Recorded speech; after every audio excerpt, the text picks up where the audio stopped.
Hello बच्चों, कैसे हो? स्वागत है आपका हिंदी निवास में। मैं पद्मलता। आज हम बाल बसंत एक छठवीं कक्षा प्रथम भाषा में से एक कविता पढ़ेंगे जिसे लिखा है साहिर लुधियानवी जी ने, और कविता का नाम है साथी हाथ बढ़ाना। तो बच्चों, आपको इस चित्र में क्या दिखाई दे रहा है? एक बच्ची जो है एक औरत की मदद करती है टोकरी उठाने में, और एक छोटा सा बच्चा जो है एक बूढ़े आदमी को सड़क पार करवा रहा है। तो हमें भी इस कविता में आज यही सीखना है कि हमें एक दूसरे की मदद करनी चाहिए। एक दूसरे की मदद करने से और एकजुट रहने से क्या होता है, ये हम आज इस कविता में सीखेंगे। और कविता शुरू करने से पहले हमें जो है इस कविता का माइंड मैप, जिसे हम दृश्य आरेख कहते हैं, कौन कौन सी बातें सीखनी है, इस दृश्य आरेख के द्वारा हम पहले जानेंगे, फिर कविता शुरू करेंगे। तो हमें आज इस कविता में जो है पहला कवि परिचय पढ़ना है। कवि परिचय में बाद में आपको समझाऊंगी। फिर एकता की शक्ति के बारे में भी जानना है। एकता में बहुत शक्ति होती है। हम अगर कबूतर और शिकारी की कहानी पढ़ेंगे, जो शिकारी के जाल में फंस गए थे पूरे कबूतर, लेकिन उन्होंने जो है एकता से सारे के सारे कबूतर जो है जाल सहित उड़ जाते हैं। तो ये कहानी आप लोगों को मालूम होगी। तो एकता में बहुत शक्ति होती है। और फिर जो है हमें परिश्रम का महत्व के बारे में भी पढ़ना है। परिश्रम करने से जो है किस तरह का फल मिलता है आपको मालूम है। तो छोटा सा एग्जाम्पल है, अगर आप पूरी साल जो अच्छी तरह पढ़ोगे तो आपको जो है आपके परीक्षा में अच्छे मार्क्स मिलेंगे। तो यही परिश्रम का महत्व है। और सहयोग और साझा जिम्मेदारी यानी टीम वर्क करने से हमें जो है विजय ज़रूर प्राप्त होती है। फॉर एग्ज़ाम्पल, अगर क्रिकेट में जो है अगर एक खिलाड़ी अच्छा खेलता है तो वह जीत नहीं सकता। पूरी की पूरी टीम अच्छी तरह खेलती है, तभी उस टीम को जो है सक्सेस मिलता है। तो ये भी हमें पढ़ना है। देशभक्ति और आत्मनिर्भरता। आत्मनिर्भरता का मतलब होता है दूसरों पर निर्भर न होना। तो हमें जो है दूसरों पर डिपेंड नहीं होना है, अपने आप पर डिपेंड होकर हमें आगे बढ़ना है। ये सारी बातें आज हमें इस कविता में जानना है। तो कविता शुरू करने से पहले हम पहला कवि परिचय देख लेते हैं। साहिर लुधियानवी जी का जन्म जो है 8 मार्च 1921 को पंजाब के लुधियाना में एक धनिक जमींदार परिवार में हुआ था। उनका असली नाम जो था अब्दुल हई, और ये हिंदी फिल्मों के प्रसिद्ध गीतकार के नाम से जाने जाते हैं, और साथ ये उर्दू के शायर भी थे। तो इन्होंने बहुत सारी हिंदी फिल्मों के लिए गाने लिखे हैं, जैसे कि नया दौर, कभी कभी, ताजमहल, दाग। तो इतने इनके गाने प्रसिद्ध हुए कि इन्हें जो है एक अच्छा फिल्मी गीतकार कहकर इन्हें फिल्म फेयर पुरस्कार मिला था। और 25 अक्टूबर 1980 को इनका देहांत हुआ। तो ये था इनका जीवन परिचय। तो बच्चों, आज जो हम पढ़ने जा रहे हैं एक्चुअली वो एक कविता नहीं बल्कि एक गीत है, मतलब गाना है, जो नया दौर नामक हिंदी फिल्म में यह गाना फिल्माया गया था। तो हम पहले पूरा जो गीत है उस गीत को गाएंगे, फिर एक एक चरण जो है मैं आपको विस्तार से समझाऊंगी। तो चलो शुरू करते हैं नया दौर फिल्म का यह गाना। साथी हाथ बढ़ाना, साथी हाथ बढ़ाना, एक अकेला थक जाएगा मिलकर बोझ उठाना। साथी हाथ बढ़ाना, साथी हाथ बढ़ाना। हम मेहनत वालों ने जब भी मिलकर कदम बढ़ाया, सागर ने रास्ता छोड़ा, पर्वत ने शीस झुकाया। फौलादी है सीने अपने, फौलादी है बाहें, हम चाहे तो पैदा कर ले चट्टानों में राहें, साथी हाथ बढ़ाना, साथी हाथ बढ़ाना। एक अकेला थक जाएगा, मिलकर बोझ उठाना, साथी हाथ बढ़ाना। मेहनत अपने लेख की रेखा, मेहनत से क्या डरना, कल गए रो की खातिर की आज अपनी खातिर करना। अपना दुख भी एक है साथी, अपना सुख भी एक, अपनी मंजिल सच की मंजिल, अपना रास्ता नेक, साथी हाथ बढ़ाना, साथी हाथ बढ़ाना। एक अकेला थक जाएगा, मिलकर बोझ उठाना, साथी हाथ बढ़ाना।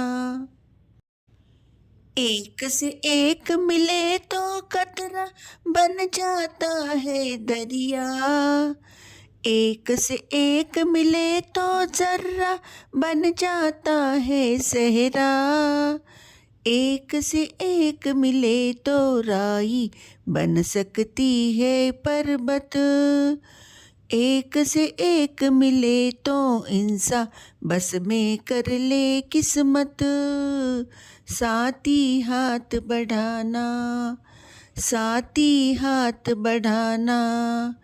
एक अकेला थक जाएगा, मिलकर बोझ उठाना, साथी हाथ बढ़ाना, साथी हाथ बढ़ाना। तो चलो बच्चों, एक एक चरण का अब हम भावार्थ समझ लेते हैं। साथी हाथ बढ़ाना, एक अकेला थक जाएगा, मिलकर बोझ उठाना। यानी साथी का मतलब होता है यहाँ दोस्त। तो यहाँ कहते हैं हाथ बढ़ाना, हाथ बढ़ाना का मतलब होता है मदद करना। तो हमें जो है एक दूसरे की मदद करनी चाहिए। एक अकेला थक जाएगा, अगर आदमी कोई भी काम अकेला करता है तो उसे जल्दी थकान हो जाती है, थक जाता है। तो हमें जो है कोई भी बोझ हो तो मिलकर उठाना चाहिए, कोई भी काम हो तो हमें एक दूसरे की मदद करते हुए मिलकर करना चाहिए। हम मेहनत वालों ने जब भी मिलकर कदम बढ़ाया, तो कदम बढ़ाना का मतलब होता है आगे बढ़ना। तो यहाँ लुधियानवी जी कहते हैं कि हम मेहनत करने वाले जो लोग हैं, तो जब भी हम मिलकर आगे बढ़ते हैं तो सागर ने रास्ता छोड़ा, पर्वत ने शीश झुकाया। सागर का मतलब होता है समंदर। तो समंदर ने रास्ता छोड़ा, मतलब समंदर ने रास्ता छोड़ना का मतलब होता है हम लोगों ने जो है समंदर पर भी पुल बनाए हैं। तो पर्वत भी जो है हमारे सामने सर झुका देते हैं। मतलब मेहनत करने वाले जो है अपनी मेहनत से सागर पर पुल बना सकते हैं और बड़े बड़े पर्वतों से भी रास्ते बना सकते हैं। फौलादी है सीने अपने, फौलादी है बाहें। फौलादी का मतलब होता है दृढ़, मजबूत।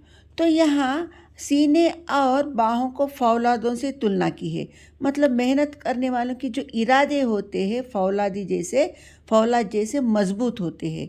इसीलिए यहाँ पे फौलादी है सीने अपने, फौलादी है बाहें कहकर बताया है।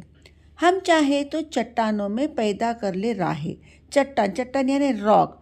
तो मेहनत करने वाला जो परिश्रमी होता है वह चाहे तो चट्टानों में से भी रास्ता बना सकता है। साथी हाथ बढ़ाना। मेहनत अपने लेख की रेखा, मेहनत से क्या डरना। लेख की रेखा का मतलब होता है भाग्य, नसीब। तो यहाँ लुधियानवी जी कहते हैं कि मेहनत करना तो अपने भाग्य में है, तो ऐसे मेहनत से हमें क्यों डरना। कल गैरों की खातिर की आज अपनी खातिर करना। गैर, गैर का मतलब पराया। तो ये जो गीत है हमें जब स्वतंत्रता मिली थी 1947 में, उसके बाद लिखा गया था। तो 1947 के पहले जो है हमारे ऊपर जो है अंग्रेज़ों ने राज किया था, हम अंग्रेज़ों के गुलाम थे। तब यहाँ कवि मतलब लुधियानवी जी कहते हैं कि कल तक जो है हम पराये लोगों के लिए काम करते रहे, यहाँ अंग्रेज़ों को पराया बताया है। तो आज जो है हमें अपने खुद के लिए काम करना है। अपना दुख भी एक है साथी, अपना सुख भी एक। तो हमारा एक का दुख जो है सभी का दुख है, और एक का सुख जो है हम सभी का सुख है। मतलब एक दुखी होता है तो उसके दुख को जो है हम सब लोग बांट लेते हैं, और एक जब खुश होता है तो हम उसकी खुशी सभी को बांटना है। अपनी मंजिल सच की मंजिल, अपना रास्ता नेक। मंजिल का मतलब मुकाम। तो हमारा मुकाम जो है, हमारा डेस्टिनेशन जो है सच की डेस्टिनेशन है, और हमारा रास्ता जो है नेक है। नेक यानी अच्छा, हम अच्छे रास्ते पर जा रहे हैं, और हमारी मंजिल जो है वह मंजिल सच की मंजिल है, साथ ही हाथ बढ़ाना। तो चलो बच्चों, तीसरा चरण पढ़ लेते हैं। तो ये 2 चरण समझ आए ना? तो देखो तीसरे चरण में क्या लिखा है। एक से एक मिले तो कतरा बन जाता है दरिया। कतरा का मतलब होता है बूंद, ड्रॉप, और दरिया का मतलब होता है नदी। तो एक एक बूंद से जो है नदी बनती है। एक से एक मिले तो जर्रा बन जाता है सहरा। जर्रा का मतलब होता है रेत के कण, रेत यानी सैंड। तो एक एक रेत का कण मिलकर जो है रेगिस्तान बनता है। सहरा का मतलब होता है रेगिस्तान। एक एक बूंद से नदी बनती है, और एक एक रेत के कण से जो है रेगिस्तान बनता है। एक से एक मिले तो राई बन सकती है पर्वत।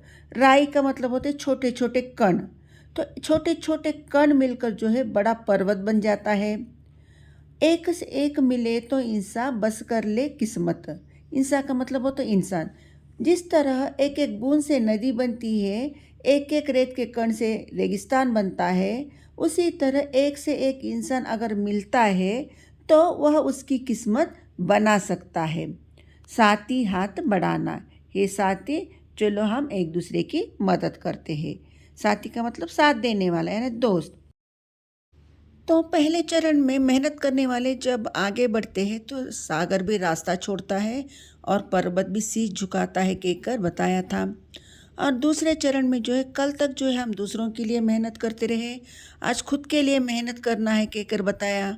और तीसरे चरण में जो है एक एक बूंद से नदी बनती है, एक एक रेत के कण से रेगिस्तान बनता है, और एक से एक अगर इंसान मिल जाता है तो वह खुद अपनी किस्मत बना सकता है, कहकर तीसरे चरण में बताया।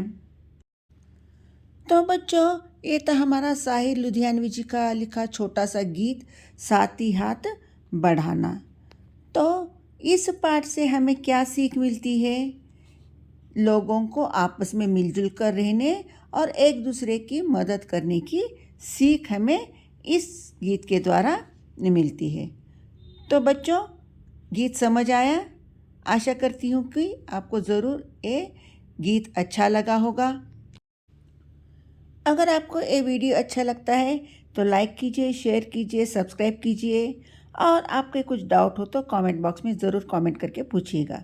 तो जल्द ही नए टॉपिक के साथ मिलते हैं, तब तक के लिए धन्यवाद।